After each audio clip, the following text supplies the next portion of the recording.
So this is my 12 volt refrigerator slash freezer. It does both. That was sent to me from Set Power so that I could test it out. And I've done that. I've tested this thing a few times here at the house and I've really liked this cooler. Now, they also sent me this battery pack. And this battery pack is used to allow you to use this refrigerator or other 12 volt refrigerators to power them when you don't have other power, right? So if you don't have AC power from your house or you don't have the 12 volt power connected in your car, you can use this battery to make this truly portable and bring it to, say, the beach or on a trip or your kids' soccer games or whatever it is that you're using it for. This right here will power this for 8 hours or so from what I'm reading. But what I really want to do is I want to test this cooler at a freezer temperature and see how long this battery pack really will power this for me, because we do take a lot of off-grid trips, and when we go, we don't have power. We have solar or some batteries, but we don't have like grid power, and we don't run a generator usually. We have generators, but we don't typically run them. We like to do the quiet way, and that's using a battery pack and solar. So I'm going to go ahead and test this at a freezer temperature, probably like 28 degrees, something like that.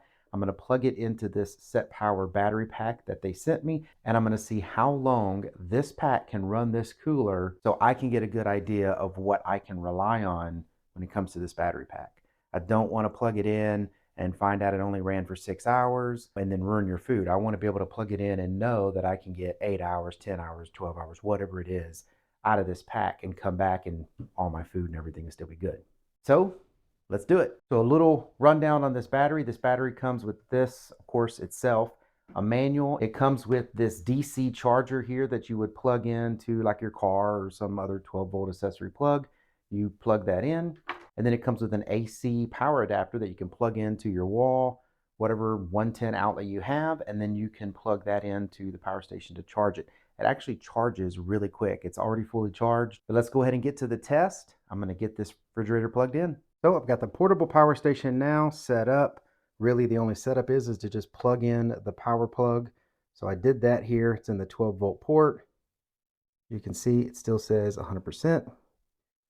Here is the 12 volt cable that goes into the refrigerator, and I'm going to turn this on and set these temperatures pretty low, not that cold. Let's say 28.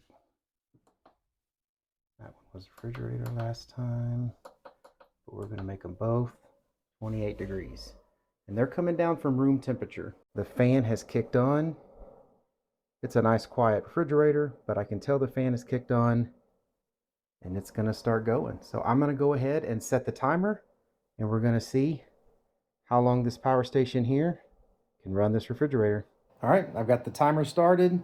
I'm just going to let this thing run, and I'll be back when this thing gets low. So I've been glancing at this every now and then in the room just to keep an eye on making sure it was still running and the battery was still providing the power. And the timer just hit 8 hours. So that made me go, let me check the real status of what's going on, because it's been 8 hours and I would assume the battery's getting pretty low. But the thing's at 59%. At least that's what it's saying. At 59%, we're looking at 16 hours or so. I want to add in the disclaimer portion of all that. This is running in my home and it's 72 degrees, so it doesn't have the outside heat beating down on this unit to make it hotter. But with that said, this unit is very well insulated. So I want to know how this battery acts when it gets low.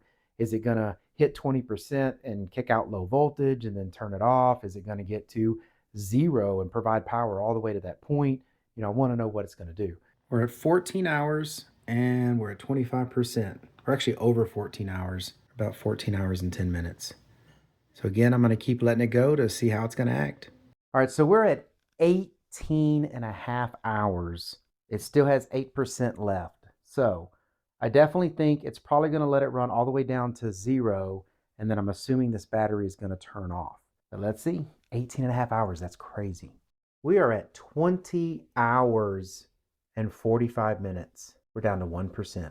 We are still holding tight at 28 degrees, both sections of the freezer. I checked it. It is cold in there, 1%. So I'm still watching it. Once it hits 0, I'm assuming it's just going to turn off. All right, well, it's done. You notice there it says 0% on the battery. The battery still functions when it comes to the display and everything because it does probably have a BMS in it managing the cells, but the battery has said it's no longer going to give power. It did turn off the cooler. The display on the cooler over there shows nothing on it, but just a tad over 21 hours that this little battery ran this cooler in a freezer setting. That definitely lets me trust this battery for at least 8 to 12 hours. Again, conditions can vary, but 21 hours, I would expect to still get at least 16 hours out of this thing, even if I was outside. And especially even if I was in a hot condition, I would expect this to get 8 to 12 hours with no problem. Of course, those are my guesstimates, but yeah, great cooler, great accessories. I love what they did here. I'm very happy to have it, and I hope all of this information was helpful. Thank you very much for watching, and y'all take care.